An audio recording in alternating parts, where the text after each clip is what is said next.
Alhamdulillahi Rabbil Alamin. Nahmaduhu wa nasta'inuhu wa nastaghfiruh. Wa na'udzu billahi min sururi anfusina wa min sayyiati a'malina. May yahdihillahu fala mudilla lah wa may yudlillahu fala hadiya lah. Asyhadu an la ilaha illallah wahdahu la syarika lah. Wa asyhadu anna sayyidana wa maulana Muhammadan abduhu wa rasuluhu la nabiyya ba'dah. Allahumma salli wa sallim wa barik ala habibina wa syafi'ina Muhammad ibn Abdullah wa ala alihi wa ashabihi wa man ihtada bihadihi wa sanna bisunnatihi ila yaumil bi'tsah, amma ba'd. Fa ya ibadallah, usikum wa iyaya bittaqwallah.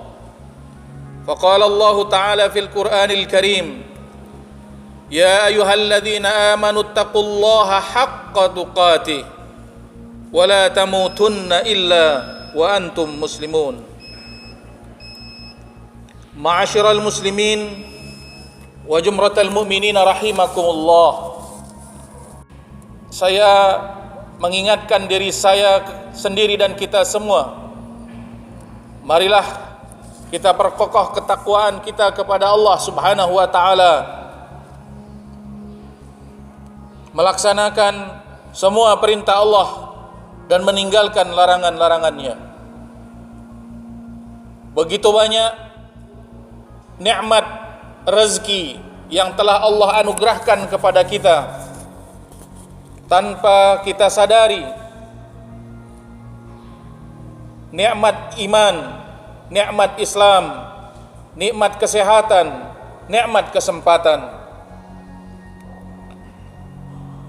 Beruntunglah orang yang sadar akan nikmat Allah kemudian menggunakannya sesuai dengan apa yang diperintahkan Allah Subhanahu wa taala.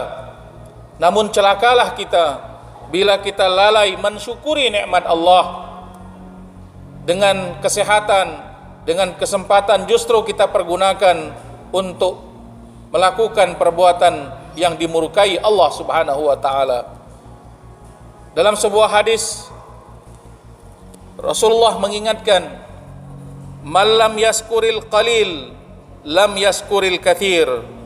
Siapa yang tidak mensyukuri nikmat walaupun sedikit, maka sulit baginya untuk mensyukuri nikmat yang banyak. Hadis riwayat Imam Ahmad. Berkenaan dengan ini, maka pada kesempatan Jumat kali ini saya ingin menyampaikan ada 4 hal yang menghambat rezeki seseorang. Saudaraku kaum muslimin, jamaah salat Jumat yang dimuliakan Allah. Dalam kitab Zadul Ma'ad, Ibnul Qayyim Al-Jauzi berkata, ada 4 hal yang menghambat rezeki seorang hamba. Yang pertama adalah tidur waktu pagi. Yang kedua, sedikit melaksanakan sholat. Yang ketiga, orang yang berwatak malas. Dan yang keempat, memiliki sifat khianat. Saudaraku kaum muslimin, jamaah salat Jumat yang dimuliakan Allah, penghambat rezeki yang pertama adalah orang yang biasa tidur waktu pagi. Padahal waktu pagi adalah waktu yang penuh keberkahan. Dari hadis Rasulullah SAW yang diriwayatkan dari Sakhr Al-Ghamidi radhiyallahu an, Rasulullah bersabda, "Allahumma barik li ummati fi bukuriha." Ya Allah, berkahilah umatku di waktu paginya. Rasulullah SAW ketika akan mengutus pasukan untuk bertempur, berjihad di jalan Allah, beliau mengutusnya pada waktu pagi hari. Bahkan sahabat Sakhr sendiri yang meriwayatkan hadis ini, beliau adalah seorang pedagang yang sukses. Beliau biasa membawa barang dagangannya ke pasar ketika pagi hari. Sedangkan kenyataannya apa yang kita lakukan di waktu pagi? kebanyakan di antara kita adalah malas dan enggan untuk melaksanakan sholat subuh. Dalam sebuah hadis Rasulullah SAW bersabda, "Aqida syaitanu ala qafiyati ra'si ahadikum idza huwa nama thalatha uqad. Yadribu kulla uqdatin 'alaika lailun tawilun farqud. Fa in istayqaza fa dzakarallaha hallat uqdah. Fa in tawadda'a hallat uqdah. Fa in shalla in hallat uqdah. Fa asbaha nasyitan tayyiban nafsi wa illa asbaha khabithan nafsi kaslan." Kata Rasulullah, setan akan membuat 3 ikatan di tengkuk seseorang apabila dia tidur. Di setiap ikatan, setan akan mengatakan, "Lailun tawil farqud," malam masih panjang, tidurlah. Jika ia bangun lalu berzikir kepada Allah, lepas 1 ikatan. Kalau dia kemudian lanjut berwudu, lepas lagi 1 ikatan. Kalau kemudian dia mengerjakan sholat, maka lepaslah ikatan terakhir. Ketika dia bangun di pagi harinya, bangun dengan keadaan penuh semangat dan gembira. Tetapi jika tidak melakukan seperti itu, maka dia bangun dalam keadaan sedih dan penuh kemalasan. Saudaraku kaum muslimin, jamaah sholat Jumat yang dimuliakan Allah, bahayanya jika kita meninggalkan sholat subuh, maka kita akan termasuk bagian dari orang-orang yang munafik.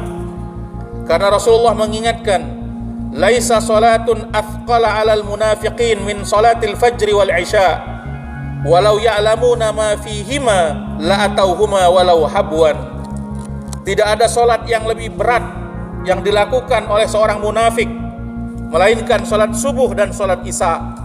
Seandainya mereka tahu keutamaan yang ada pada kedua sholat tersebut, tentu mereka akan mendatanginya walaupun dengan merangkak. Hadis riwayat Imam Bukhari. Saudaraku yang dimuliakan Allah, Allah Subhanahu wa ta'ala menjamin orang yang melaksanakan sholat subuh, dan Allah mengancam orang-orang yang menyakiti orang yang berjalan menuju atau melaksanakan sholat subuh. Dari Jundab bin Abdullah radhiyallahu an, Rasulullah bersabda, "Man shalla subha fahuwa fi zimmatillah, fala yatrubannakumullahu min dhimmatih bisay'in fayudrikahu fayakubbahu fi nari jahannam." Hadis riwayat Imam Muslim. Siapa yang melakukan sholat subuh, maka ia berada dalam jaminan Allah. Oleh karena itu, janganlah kalian menyakiti orang yang sholat subuh tanpa alasan yang benar. Jika tidak, Allah akan menyiksanya dengan menelungkupkannya di atas wajahnya dalam api neraka jahanam. Hadis riwayat Imam Muslim. Saudaraku kaum muslimin, jamaah sholat Jumat yang dimuliakan Allah,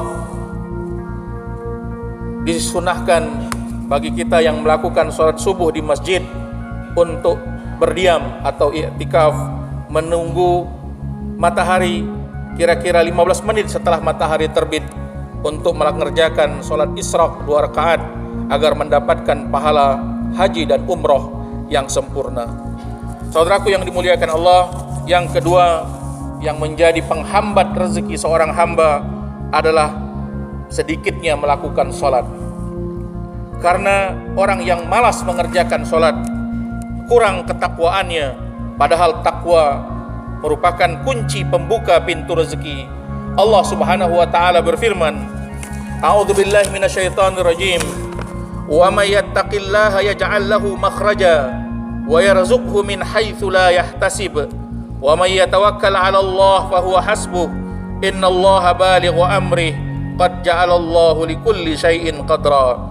Siapa yang bertakwa kepada Allah, niscaya Allah akan berikan baginya jalan keluar, dan Allah beri rezeki dari arah yang tidak disangka-sangkanya. Dan siapa yang bertawakal kepada Allah, niscaya Allah cukupkan keperluannya. Sesungguhnya Allah melaksanakan urusan yang dikehendakinya. Sesungguhnya Allah mengadakan ketentuan bagi segala sesuatu. Al-Quran Surah At-Talaq ayat 2 dan 3. Penghalang yang ketiga, yaitu orang yang punya watak malas, karena bermalas-malasan menjadi sebab sulitnya rezeki datang.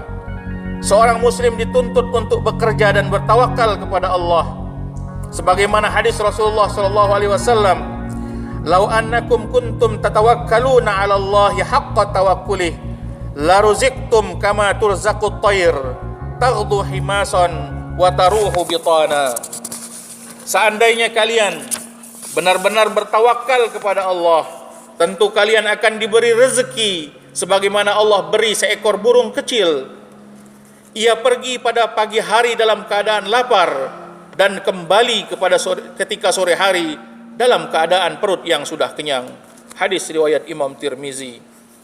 Menurut Al-Hafiz Abu Tahir, sanad hadis ini adalah hasan. Jadi tidak boleh beralasan karena sibuk dakwah, sibuk ibadah, kemudian kita malas bekerja. Saudaraku yang dimuliakan Allah, orang yang mencari rezeki yang halal demi keluarganya, maka dia akan mendapat keutamaan. Dari Abu Hurairah radhiyallahu an, Rasulullah bersabda, "Ma min yaumin yusbihul ibadu fihi illa malakani yanzilani fayaqulu ahaduhuma Allahumma ati munfiqan khalafa wa yaqulul akhar Allahumma ati mumsikan talafa." Tidaklah para hamba bangun di pagi hari dalam keadaan melainkan ada dua malaikat yang turun. Salah satunya berdoa berkata, "Ya Allah, berilah ganti kepada orang yang senang berinfak." Dan yang lain mengatakan, "Ya Allah, berilah kebangkrutan kepada orang yang pelit." Hadis riwayat Imam Bukhari. Orang yang memberikan nafkah kepada keluarganya dinilai sama dia dengan berinfak, memberikan rezeki yang halal bagi keluarganya dan dihitung pahala di sisi Allah Subhanahu wa taala. Saudaraku yang dimuliakan Allah, 4 atau yang terakhir yang menghambat rezeki seseorang hamba yaitu sifat yang tidak amanah. Orang yang sulit dipercaya, bagaimana mungkin ia akan mendapatkan pekerjaan? Bagaimana dia bisa dipercaya mendapatkan tanggung jawab amanah?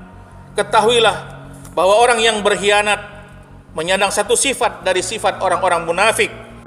Ayatul munafiqi thalathun, idza hadas kadzab, wa idza wa'ad akhlaf, wa idza tumin khan.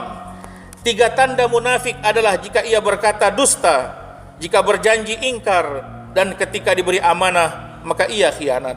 Hadis riwayat Imam Bukhari. Termasuk di sini adalah amanah dalam hal hutang piutang. Ingatlah bahwa hutang akan menyusahkan kita kelak di akhirat.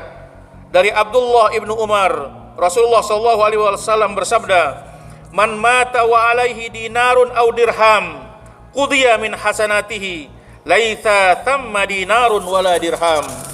Siapa yang mati dalam keadaan masih memiliki hutang piutang 1 dinar atau 1 dirham, maka hutang tersebut tetap akan ia lunasi, tetapi dengan kebaikannya kelak di hari kiamat. Karena pada waktu itu tidak ada lagi dinar dan tidak ada lagi dirham. Hadis riwayat Ibnu Majah, dan menurut Albani hadis ini sahih. Saudaraku yang dimuliakan Allah, inilah 4 hal yang menjadi penghalang rezeki seorang hamba. Terkadang kita sudah bekerja keras, kita sudah mencari nafkah dengan sungguh-sungguh, tetapi ada hal yang kita lupa. Selain bekerja keras, kita juga harus bekerja cerdas. 4 hal ini yaitu tidur pagi, sedikit melakukan sholat, bermalas-malasan, dan sifat khianat mestilah kita hindari agar Allah Subhanahu wa taala memberikan kepada kita rezeki yang penuh barakah. A'udzubillahi minasyaitonirrajim. Bismillahirrahmanirrahim. Wal 'asr innal insana lafi khusr illa alladhina amanu wa 'amilus solihati wa tawassaw bil haqq wa tawassaw bis sabr.